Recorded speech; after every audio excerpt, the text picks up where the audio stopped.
तो हेलो दोस्तों, इस वीडियो में हम लोग सॉल्व करने वाले हैं क्लास 8 मैथ का MCQ। ठीक है, ये चैप्टर का नाम है, सेकेंड चैप्टर है हम लोग का। इस चैप्टर का नाम क्या है? Root and square root. ठीक है, यानी कि वर्ग एवं वर्गमूल। इसमें हम लोग टोटल यहाँ क्या होगा? 10 होगा। ठीक है, यानी कि 11 से लेकर 21 तक क्वेश्चन हम लोग सॉल्व करेंगे।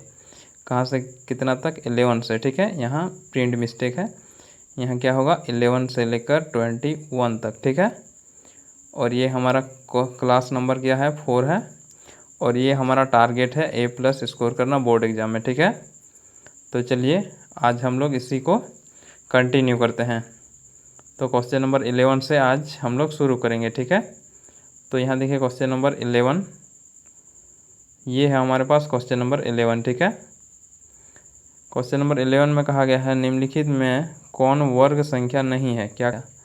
वैसे वर्ग संख्या मतलब पूर्ण वर्ग संख्या ही होता है। ठीक है, चलिए अब हम लोग देखते हैं इसमें ऑप्शन वाला कौन वाला सही है। ठीक है, तो यहाँ देखिए ये और ये और ये सभी पूर्ण वर्ग संख्या हैं और ये नहीं है, क्योंकि इसका वर्गमूल निकालने पर हमें क्या मिलेगा?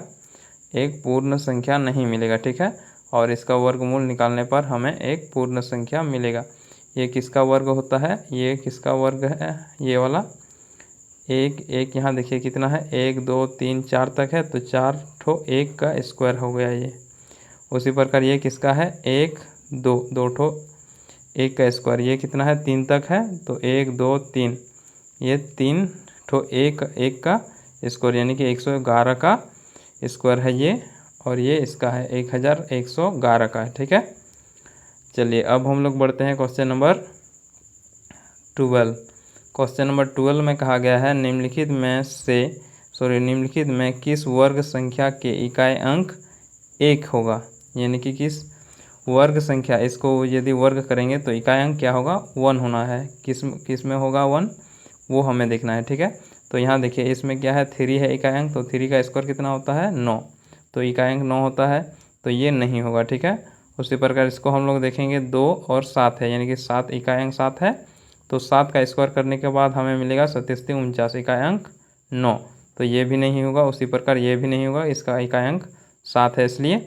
अब इसका देखिए 9 का स्क्वायर करेंगे तो हमें मिलेगा, इकाई अंक का स्क्वायर कर रहे हैं सिर्फ। ठीक है, तो इसका स्क्वायर करने के बाद हमें मिलेगा 81 मिलेगा। 81 इकाई अंक क्या है? 1 है, इसलिए ये वाला सही होगा। ठीक है, चलिए अब हम लोग बढ़ते हैं क्वेश्चन नंबर 13 है। ठीक है, क्वेश्चन नंबर 13 में कहा गया है 1000 के वर्ग में शून्यों की संख्या होगी। इसका यदि हम लोग वर्ग करेंगे तो शून्यों की संख्या क्या होगी? ठीक है, तो शून्य की संख्या क्या होगी? डबल हो जाएगा। क्या होगा? डबल, यानी कि कितना है? 3 ठो 0 है, तो इसका यदि वर्ग करेंगे तो हमारे पास आएगा 1 और 6 ठो 0। ठीक है, कितना 0? 6 ठो, 3 और 3 6, ये हमें मिलेगा, यानी कि ऑप्शन नंबर डी सही है। चलिए अब हम लोग बढ़ते हैं क्वेश्चन नंबर 14 की ओर। क्वेश्चन नंबर 14 में कहा गया है निम्नलिखित में कौन सी पूर्ण वर्ग संख्या है? क्या है? पूर्ण वर्ग संख्या। तो ध्यान दीजिए इसमें पूर्ण वर्ग संख्या भी होना चाहिए और शून्य की संख्या सम होना चाहिए। ठीक है, तो शून्य की संख्या विषम है तो ये नहीं होगा। अब शून्य की संख्या इसमें विषम है तो ये भी नहीं होगा। इसमें 16 तो एक पूर्ण वर्ग संख्या है, लेकिन यहाँ शून्य की संख्या क्या है? विषम है, तो ये नहीं होगा। अब यहाँ देखिए ये शून्य की संख्या सम है, यानी कि 1 और 2 क्या होता है? सम होता है, इसलिए ये वाला ऑप्शन सही होगा। ठीक है, चलिए अब हम लोग बढ़ते हैं क्वेश्चन नंबर 15। क्वेश्चन नंबर 15 में कहा गया है 141 एवं 484 के बीच कितने पूर्ण वर्ग संख्या हैं? यानी कि इनके बीच कितने पूर्ण वर्ग संख्या हैं? ठीक है, तो हमें देखना है इसका वर्गमूल और इसका वर्गमूल निकालना है, उसके बाद हमें देखना है इनके बीच कितनी संख्या हैं। ठीक है, पूर्ण वर्ग संख्याएं हैं। तो यहाँ देखिए 400 क्या कहा गया है? 441 किसका वर्ग है? यानी कि इसका वर्ग करने पर 441 प्राप्त होता है 21 का। ठीक है, 21 का यदि हम लोग वर्ग करेंगे तो हमारे पास आएगा 441। उसी प्रकार ये किसका वर्ग है? इसका 22 का वर्ग है। किसका वर्ग है? 22 का। इसका वर्ग करने पर हमें मिलेगा 484। तो ध्यान दीजिए इन दोनों के बीच कोई भी पूर्ण वर्ग संख्या नहीं है, क्योंकि 21 का वर्ग क्या है? 441 है। उसके बाद 22 का वर्ग है 484। उसके बीच में कोई भी संख्या नहीं है। इसका मतलब इन दोनों के बीच ये जो संख्या दिया गया है इन दोनों के बीच शून्य क्या है, शून्य पूर्ण वर्ग संख्या है। ठीक है, चलिए अब हम लोग बढ़ते हैं क्वेश्चन नंबर 16 की ओर। क्वेश्चन नंबर 16 में कहा गया है यदि 1 का वर्ग 11 का वर्ग 121 फिर 111 का वर्ग क्या है, ये है। उसके बाद फिर हमें दिया गया है इसका क्या होगा। ठीक है, तो अभी हम लोगों ने देखा था क्वेश्चन नंबर कौन वाला, याद दिलाएं, ये वाला क्वेश्चन, ये ध्यान दीजिए इसमें। ठीक है, ये उसी प्रकार का प्रश्न है। अब इसमें क्या होगा, तो देखिए इसमें क्या होगा, इसमें होगा ये कितना एक है, 4 ठो एक है, तो 1 2 3 4, फिर हम लोग घटाते जाएंगे, मतलब 3 2 1 ये आ जाएगा। ठीक है, तो इसका वर्ग कितना होगा, ये होगा। तो ध्यान दीजिए ये तो गलत है क्योंकि इसमें एक नहीं है। अब ये तो छोटा हो रहा है, ये नहीं होगा, ये वाला सही होगा। ठीक है, ऑप्शन नंबर सी। चलिए अब हम लोग बढ़ते हैं क्वेश्चन नंबर 17 की ओर। क्वेश्चन नंबर 17 में कहा गया है 7 का स्क्वायर इतना होता है और 67 का इतना, और ये 667 का इतना होता है, और हमें बताना है इसका। ठीक है, तो ध्यान दीजिए यहाँ हमें जो दिया गया है इसको पैटर्न को समझना होगा। ठीक है, यहाँ देखिए ये 7 था तो 4 और 9 आ गया। ठीक है, उसी प्रकार ये क्या है, 6 7 है, तो यहाँ देखिए 6 7 का मतलब 4 दो ठो आ गया, और उसके बाद 8 9, यहाँ 6 2 ठो है तो 4 3 ठो, मतलब 6 जितना है 4 उससे ज़्यादा होगा। ठीक है, यहाँ 6 2 ठो है तो 3 ठो 4 आ गया। ठीक है, उसके बाद 8 उसके बराबर, किसके बराबर, 6 के बराबर, और एक ठो लास्ट में 9। तो इसके लिए हम लोग देखेंगे तो ये क्या होगा, 6 3 ठो है तो इसका मतलब 4 4 ठो होगा, एक बढ़ के होगा, मतलब यहाँ 3 है तो यहाँ 4 होगा, 4 ठो। उसके बाद 8 कितना होगा, 8 3 ठो होगा, चूँकि 6 जितना है उतना ही 8 होता है। उसके बाद लास्ट में एक ठो 9 होगा। ठीक है, तो ये वाला ऑप्शन कौन वाला है, ये वाला, देखिए ऑप्शन नंबर डी इसलिए सही होगा। ठीक है, चलिए अब हम लोग देखते हैं क्वेश्चन नंबर 18।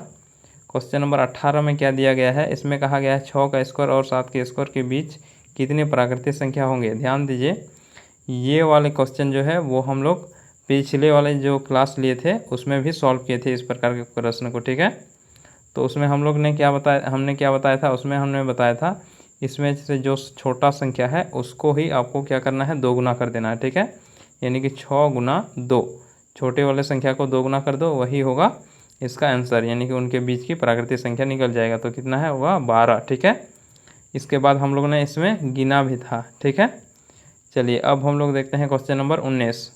क्वेश्चन नंबर 19 में कहा गया है 1.1 का वर्ग क्या होगा। ठीक है, 1.1 का वर्ग, तो 1.1 का वर्ग क्या होगा, एक ये वाला होगा। ठीक है, इसको यदि हम लोग वर्गमूल निकालेंगे, सॉरी वर्ग करेंगे, गुना करेंगे उसी के साथ, यानी कि 1.1 गुना 1.1 गुना कर देंगे तो हमारे पास आएगा ये वाला। ठीक है, चलिए अब हम लोग बढ़ते हैं क्वेश्चन नंबर क्या है 20। ये हमारा last question, sorry second last question है।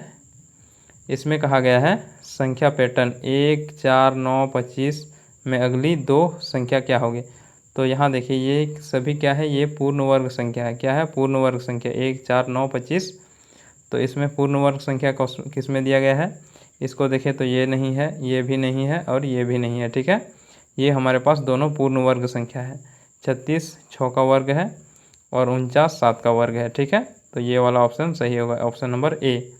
अब हम लोग देखते हैं हमारा लास्ट क्वेश्चन ये है इस चैप्टर का। अब हम लोग उसके बाद हम लोग अगला चैप्टर में, यानी कि अगला चैप्टर को सॉल्व करेंगे। ठीक है, तो यहाँ देखिए क्वेश्चन नंबर 21 में कहा गया है एक वृत्ताकार फर्श, क्या कहा गया है, एक वर्गकार है, एक वर्गकार फर्श जिसकी एक किनारा 5 मीटर है, तो उस फर्श का क्षेत्रफल क्या होगा।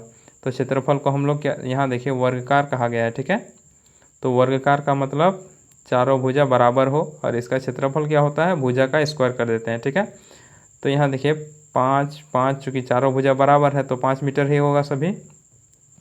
अब हम लोग जानते हैं यदि वर्गकार है तो इसका क्षेत्रफल क्या होता है, उसी का स्क्वायर, यानी कि भुजा का स्क्वायर। तो भुजा हमारे पास 5 है तो 5 का स्क्वायर कर देंगे, तो 5 का स्क्वायर क्या होगा, 25।